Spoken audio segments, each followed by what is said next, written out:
ప్రస్తుతం సమాజంలో అన్ని విషయాలతో పాటు వాస్తు కూడా ప్రాముఖ్యం అయిపోయింది. ప్రతి ఒక్కరు కూడా ఈరోజు ఉదయం లేచిన దగ్గర నుంచి ముఖ్యంగా ఇండ్లు నిర్మించే వాళ్ళు, ఇండ్లు కొనేవాళ్ళు, ఆఖరికి కిరాయి ఇండ్లలోకి వెళ్ళేటప్పుడు కూడా వాస్తుని చూసుకొని వెళ్తున్న పరిస్థితి ఉంది. అయితే నిజానికి వాస్తు అంత ఇంపార్టెన్స్ ఉందా? అసలు వాస్తు అంటే ఏమిటి? ఈ వాస్తు కిరాయింటికి చూడాల్సిన అవసరం ఉందా? ఇలాంటి కొన్ని అంశాలను మనతో పాటు ప్రముఖ వాస్తు సిద్ధాంతి, వాస్తు రత్న, వాస్తు బ్రహ్మ, అనేక అవార్డులు పొందిన మామిడి సత్యనారాయణ గారు మనతో ఉన్నారు. ఒకసారి మాట్లాడే ప్రయత్నం చేద్దాం. నిజానికి వాస్తుకున్న ఇంపార్టెన్స్ ఏందో ఒకసారి తెలుసుకుందాం.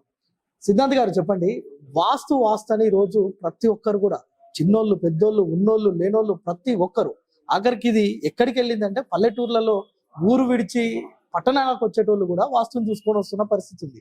నిజానికి వాస్తు అవసరమా? ఇలాంటి కిరాయిలకు ఒకవేళ కిరాయికి వెళ్లే వాళ్ళు కూడా వాస్తుని చూడాల్సిన అవసరం ఉందా?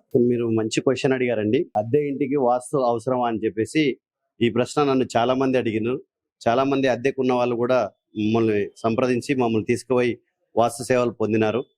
వాస్తవంగా చెప్పాలంటే ఇంటికి వాస్తు అనేది వసతి అండి. అన్ని సౌకర్యాలు బాగుండాలి మనం నివసించే ఇంట్లో. దానికోసం వాస్తు చూస్తుంటాము.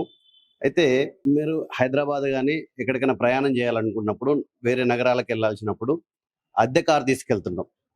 అద్దె కారు తీసుకెళ్ళినప్పుడు ఏం చేస్తాం మనం? అద్దె కారులో కూడా అన్ని సౌకర్యాలు ఉండాలి, ఏసీ ఉండాలి, తర్వాత బండి కండిషన్ ఉండాలి, అవన్నీ చూసుకుంటాం మనం. ఇన్ కేసు అద్దె కారులో వెళ్తున్నప్పుడు ఏదైనా ప్రమాదం జరిగిందనుకోండి, ఆ ఫీల్ని మనం కూడా అనుభవిస్తున్నాం. సో అందుకే నేను ఏం చెప్తున్నానంటే అద్దె ఇంటికి కూడా వాస్తు అవసరం. మనం ఏదైతే అద్దె ఇంటికి వెళ్తున్నామో ఆ ఇంట్లో ఉండాలి, నివసించాలి, చాలా చక్కగా ఆర్థిక పరిస్థితులు కానీ, ఆరోగ్య పరిస్థితులు కానీ, మానసిక పరిస్థితులు కానీ చక్కగా ఉండాలని కోరుకుంటాం. కాబట్టి ప్రతి ఒక్కరు కూడా అద్దె ఇంటిని కూడా మనం ఎలాగో రెంట్ కడుతున్నాం, కట్టే రెంట్ ఎలాగో కడుతున్నాం కాబట్టి అద్దె ఇంటిని కూడా వాస్తు ప్రకారం చూసుకొని అద్దె ఇంటికి వెళ్ళడం చాలా మంచిదండి. కాకపోతే ఏంటంటే ఈ మధ్య కాలంలో వాస్తు అనేది రకరకాల సోషల్ మీడియా ద్వారా వివిధ రకాల వాళ్ళు వచ్చి వాస్తు చెప్పి వాస్తు మీద కన్ఫ్యూజన్ ఎక్కువ క్రియేట్ అవుతున్నది. అటువంటి కన్ఫ్యూజన్ ఏం పడకుండా ఒక తెలిసిన మంచి వాస్తు సిద్ధాంతిని సంప్రదించి అద్దె ఇంటికి కూడా వాస్తు చూసుకోవడం, అద్దె కారులో వెళ్ళినప్పుడు మనకు ఏ విధమైన ఫీల్ అనుభవిస్తామో మనం అద్దె ఇంట్లో ఉన్నా కూడా అదే ఫీల్ని మనం అనుభవిస్తాం అనమాట. ఒక ఇంట్లో పాజిటివ్ ఎనర్జీ, నెగిటివ్ ఎనర్జీ మనం చెక్ చేస్తుంటాం.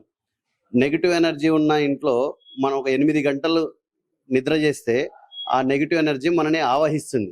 ఉదాహరణకు చెప్పాలంటే చేపల మార్కెట్లకు మనం వెళ్ళి ఏ చేపలు టచ్ చేయకున్నా కూడా మన వస్త్రాలు కూడా చేపల వాసన వస్తుంటాయి. అదేవిధంగా నెగిటివ్ ఉన్న ఇంట్లో నివసిస్తే మనకు నెగిటివ్ ఫలితాలే వస్తాయండి.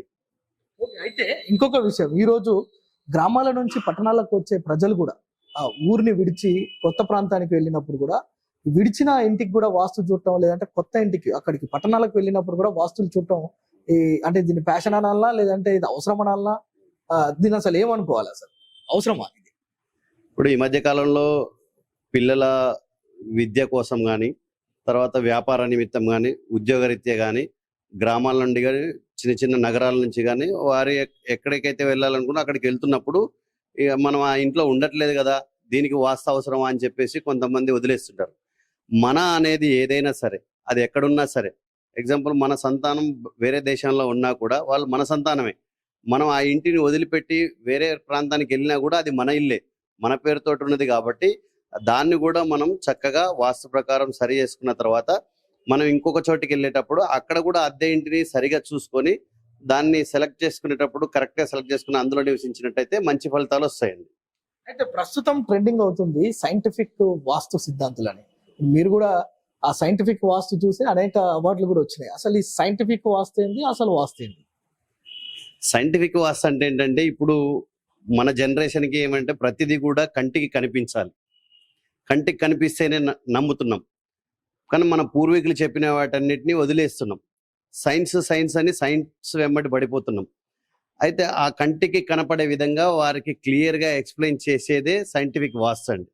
ఇక్కడ కొంతమంది వేదాల నుంచి, పురాణాల నుంచి కొన్ని ఆధారాలతోటి శాస్త్రీయంగా నిరూపణ చేసి కొన్ని పరికరాలను తయారు చేసి ఇది positive energy, negative energy, positive energy ఉన్న ఇంట్లో పాజిటివ్ ఫలితాలు వస్తాయి, నెగిటివ్ ఎనర్జీ ఉన్న ఇంట్లో నెగిటివ్ ఫలితాలు వస్తాయి అని చెప్పేసి మన భారతదేశంలో కొంతమంది గొప్ప శాస్త్రవేత్తలు, సనాతన ధర్మంపై నమ్మకం ఉన్న శాస్త్రవేత్తలు వాటిని ఆధారంగా చేసుకొని వాటిపైన రీసెర్చ్ చేసి కొన్ని యంత్రాలు పరికరాలు కొన్ని తయారు చేసి వాటిని శాస్త్రీయంగా అందిస్తున్నారు.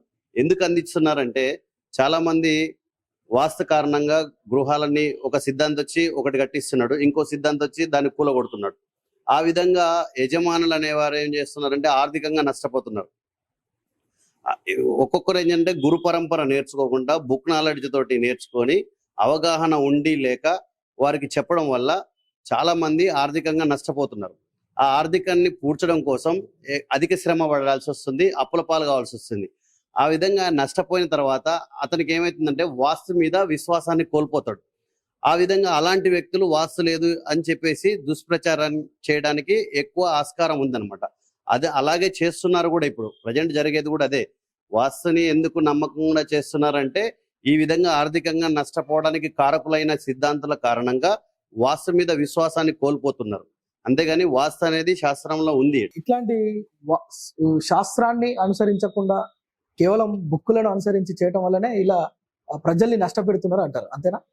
అంతే కదండి. ఇప్పుడు మీడియా ఛానల్స్ ఎలా ఉన్నాయి, రేటింగ్ కోసం వ్యూస్ రావాలని చెప్పేసి చెప్తున్నారు, వ్యూస్ తీసుకొస్తున్నారు. అప్పుడు పుస్తకాలు కూడా అంతే, ఎక్కువ ప్రతులు అమ్ముడు పోవాలని చెప్పేసి కొన్ని పుస్తకాల నుంచి కొన్ని సేకరించి మిగతాది సొంత నాలెడ్జిని ఉపయోగించి కొన్ని వాటిల్లో యాడ్ చేసి పుస్తకాలు ప్రచురణ చేసేవారు. అప్పుడు ఆ పుస్తక నాలెడ్జ్ తోటి ఉండి ఎవరైతే వాస్తుని ఆశ్రయించినారో వాళ్ళకి ఆర్థిక ఇబ్బందులు కలగడానికి కారకులు అవుతున్నారు. సో ఇలాంటి నష్టం జరగొద్దు అంటే సైంటిఫిక్ వాస్తు సిద్ధాంతాలను నమ్మొచ్చు అంటారా? సైంటిఫిక్ వాస్తు సిద్ధాంతాలు అనేది సిద్ధాంతి అనేది వాస్తవం చెప్పే సిద్ధాంతి కావాలి. ఆ సైంటిఫిక్ అని కాదా? వాళ్ళని ఎట్లా గుర్తుపట్టాలి? ఆర్థిక నష్టం చేకూర్చేవారు ఎవరైనా సరే. నీకు ఇంకోటి ఏంటంటే మన చేతిలో ఉన్నది వ్యవస్థ. ఈ ఇల్లు బాగలేదు, ఇది బాగలేకపోవడం వల్లనే నీకు ఆర్థికంగా నష్టపోతున్నావు అని చెప్పేసి అతన్ని మైండ్ మీద ఎఫెక్ట్ చేసే వాస్తు సిద్ధాంతాలను ఎవరిని కూడా నమ్మాల్సిన అవసరం లేదు. ఎందుకంటే మన మైండ్ మీద ప్రభావం చూపిస్తుంది. వాస్తుకు లేదు అని చెప్పేసి ఒక మాట అనేసినంత మాత్రాన అతను ఆ మైండ్ లో ఒక మొక్క నాటినసరికి అతను అదే మనసులో పెట్టుకుంటున్నాడు. మిగతా సాధించాల్సిన విషయాల్ని సాధించలేక వాస్తు మీద నిందాపనందలు వేసేసి అక్కడే ఆగిపోతున్నారు. అందుకోసం వాస్తు సిద్ధాంతులు ఎవరు కూడా ఈ వాస్తుకు లేదని చెప్పేసి భయాందోళనకు గురి చేయకూడదు. ఉన్నదాన్ని సరిచేసి వారికి ఏ విధంగా సహాయం చేయాలనో ఆ విధంగా సహాయం చేసే వారిని ఆశ్రయిస్తే బాగుంటుంది, మేలు జరుగుతుంది. సో ఇది అంటే ప్రతి ఒక్కరు కూడా వాస్తు అని చెప్పి ఎంతో మంది తమ పెద్ద పెద్ద బిల్డింగులను కూల్చుకుంటున్న పరిస్థితి ఈరోజు. ఇల్లు మొత్తం రెనోవేషన్ పేరుతోటి లక్షలు ఖర్చు పెడుతున్నారు. పాపం అంటే ఉన్న వాళ్ళు చేస్తారు, కానీ లేని వారు కూడా, ఆర్థికంగా స్తోమత లేని వారు కూడా వాస్తును నమ్మి అలాంటి వారి మాటలు అంటే కేవలం నష్టం చేకూర్చే వారి మాటలు నమ్మి తమ ఆస్తిని, వాళ్ళ సమయాన్ని వృధా చేసుకుంటున్న పరిస్థితి ఉంది. అయితే సైన్స్ లేదంటే సైంటిఫిక్ వాస్తు, నమ్మకమైన వాస్తు ఏంటంటే ఎట్లాంటి నష్టం జరగకుండా కేవలం చిన్న చిన్న మార్పులు అలాంటివి చేస్తే సరిపోతుందని చెప్తున్న పరిస్థితి అయితే ఉంది. ఇలాంటి మరిన్ని విషయాలు, మరిన్ని వాస్తుకు సంబంధించిన అంశాలను కూడా సుమన్ టీవీ మీ ముందుకు తీసుకొచ్చే ప్రయత్నం చేస్తుంది. రాబో రోజుల్లో సిద్ధాంతి గారిని తెలుసుకొని మరిన్ని విషయాలు కూడా మీ ముందుకు తెచ్చే ప్రయత్నం చేస్తాం. కెమెరా పర్సన్ సాయితో ప్రేమ్, సుమన్ టీవీ, నల్గొండ నుంచి.